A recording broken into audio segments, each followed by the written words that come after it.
Sejam muito bem-vindos para mais um bate-papo. Hoje a gente trouxe a doutora Ana Flávia, nutricionista, ótima nutricionista, inclusive já me atendeu. A gente teve uma conversa hoje muito positiva, envolvendo hábitos alimentares, higiene do sono, hidratação para pacientes oncológicos. Então, Ana, muito obrigado. Muito obrigada, Kim, pelo convite. Muito obrigada pelo nosso bate-papo ao longo dessa tarde. É muito construtivo, é muito bom, né? A gente saber orientar e trazer aí, acalmar um pouco todas as dúvidas que surgem durante todos os processos, né? Ao longo da nossa vida. Então, aproveitem a conversa. Espero que vocês tirem muitas informações proveitosas. Fiquem com a entrevista.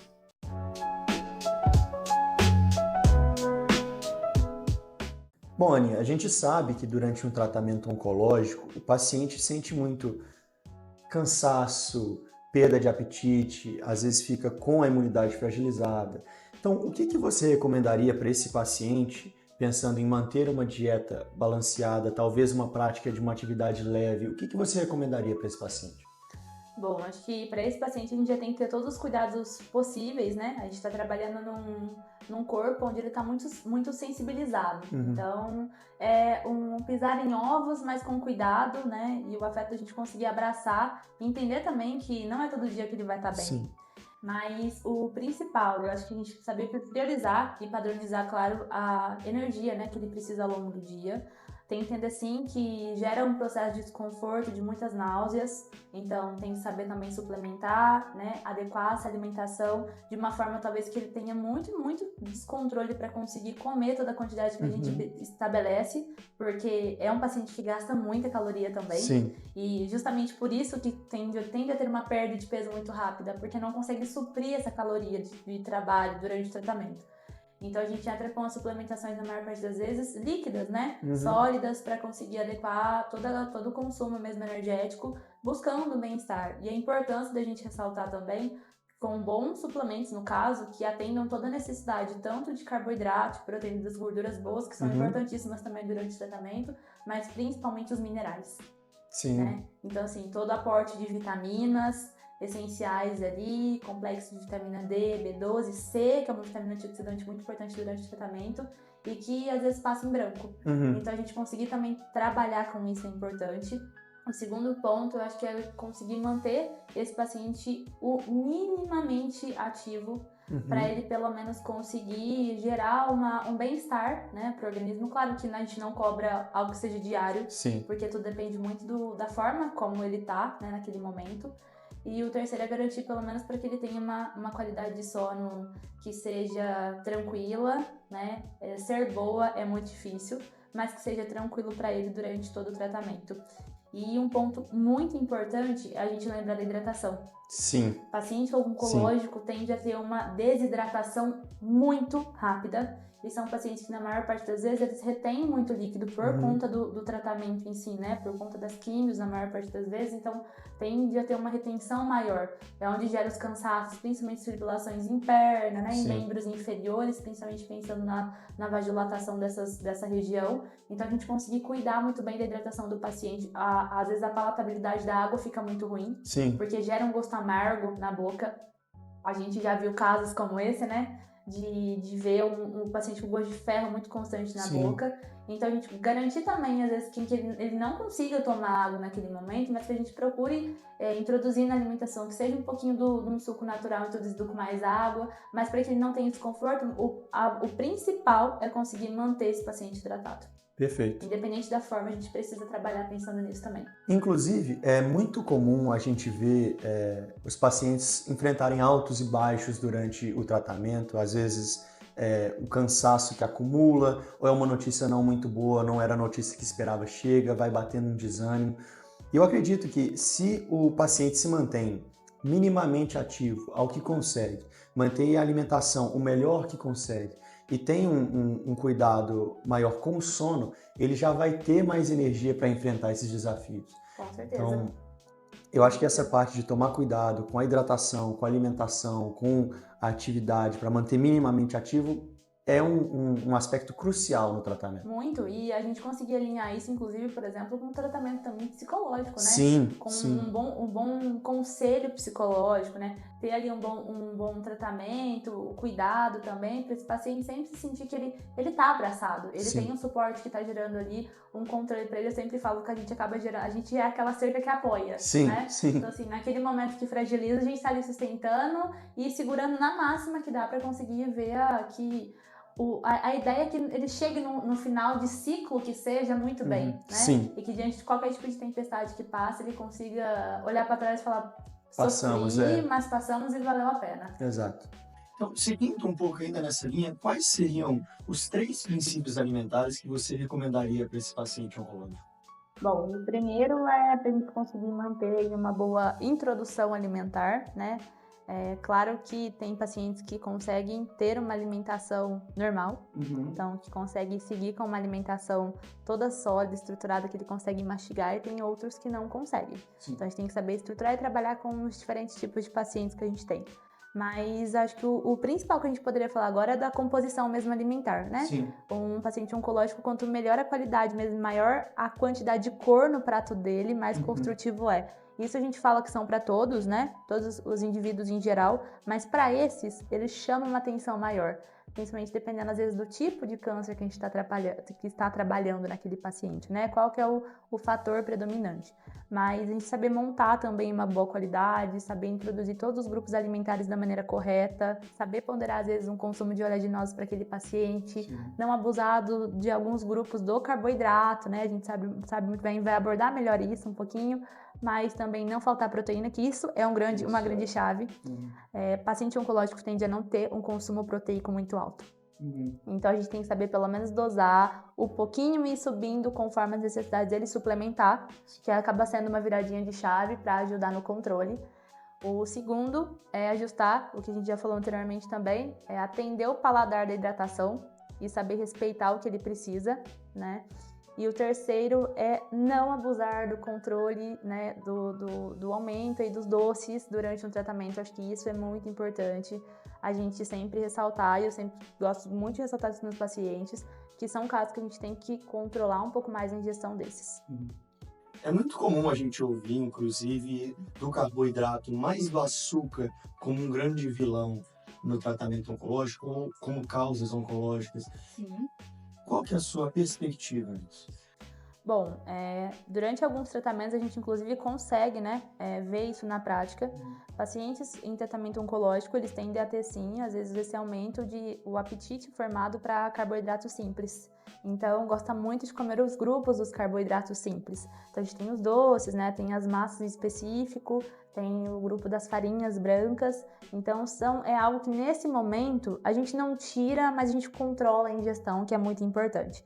Então, a gente dá preferência, né, para os grãos integrais, para as frutas, verduras, legumes, que são os principais, mas a gente vai controlando, porque o aumento deles gera aquela resposta de cansaço mais alta, né? Gera, assim, às vezes uma queda de vitaminas para serem absorvidas no corpo um pouco pior como resposta. Então, a gente acaba controlando. É claro que eu jamais vou falar, não coma nunca mais durante um tratamento, mas a gente sabe escolher melhor o grupo que a gente está trabalhando com aquele paciente.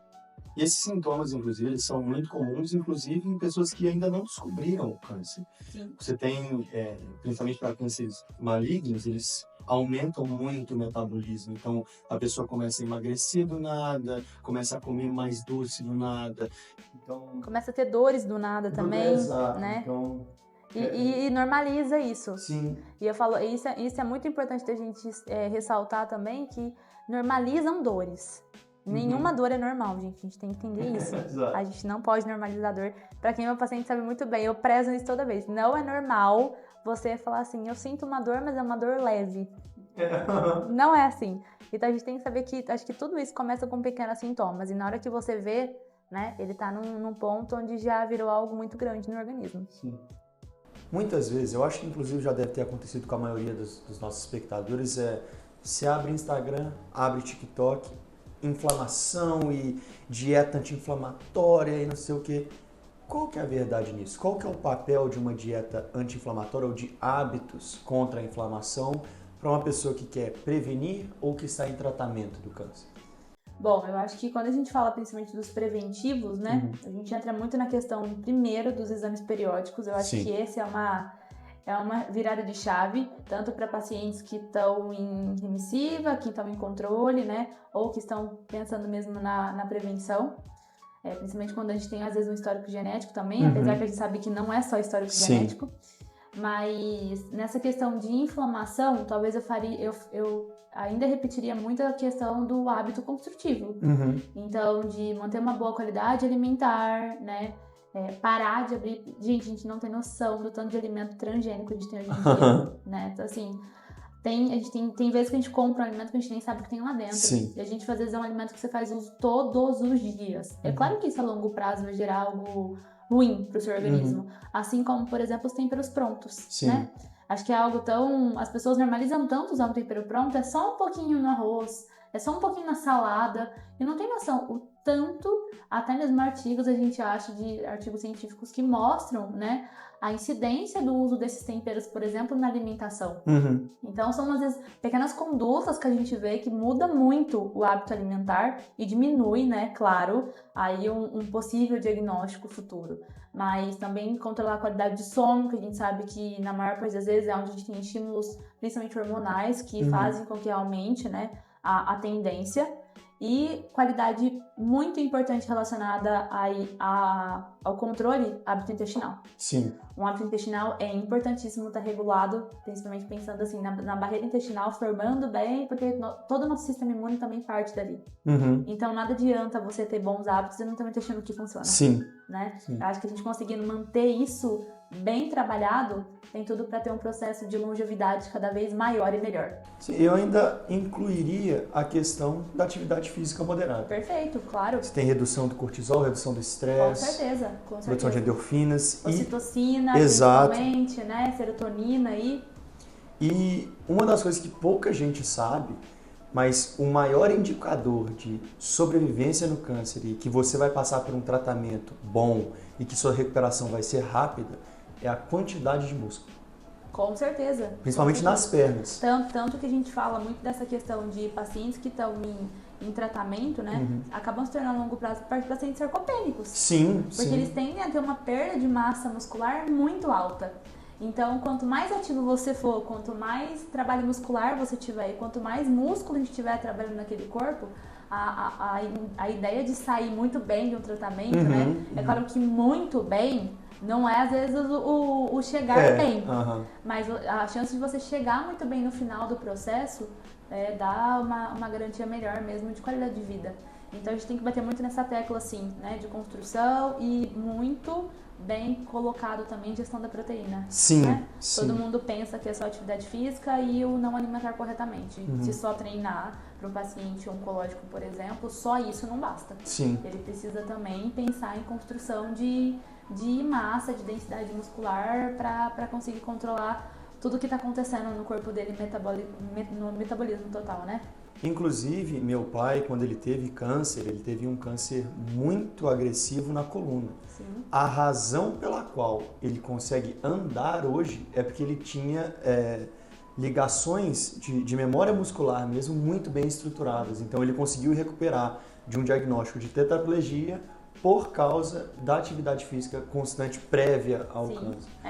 Seu pai é um paciente fora da curva, né? Porque acho que antes mesmo de ter o diagnóstico, né, ele já tinha um bom condicionamento. Sim. Sempre muito ativo, né, tinha uma incidência de pedal, musculação fortíssima ao longo da semana, tinha bons hábitos, Sim. né, sempre teve uma construção muito boa de hábitos. Eu acho que tudo isso trabalha aí para que chegar bem no final do ciclo, né? Tanto que a gente vê ele hoje em dia, assim, e agradece todos os dias por ele estar bem. Sim. Então, acho que é muito importante a gente sempre ressaltar e trabalhar essa questão, né? Assim, o paciente oncológico não é um paciente que ele precisa ficar parado. Né? É claro que tudo depende, a gente não vai forçar para ninguém, mas tratar mesmo como um paciente que ele precisa de todo o cuidado, todo o apoio, mas ele não precisa ter uma vida parada. Exato. A vida continua normalmente.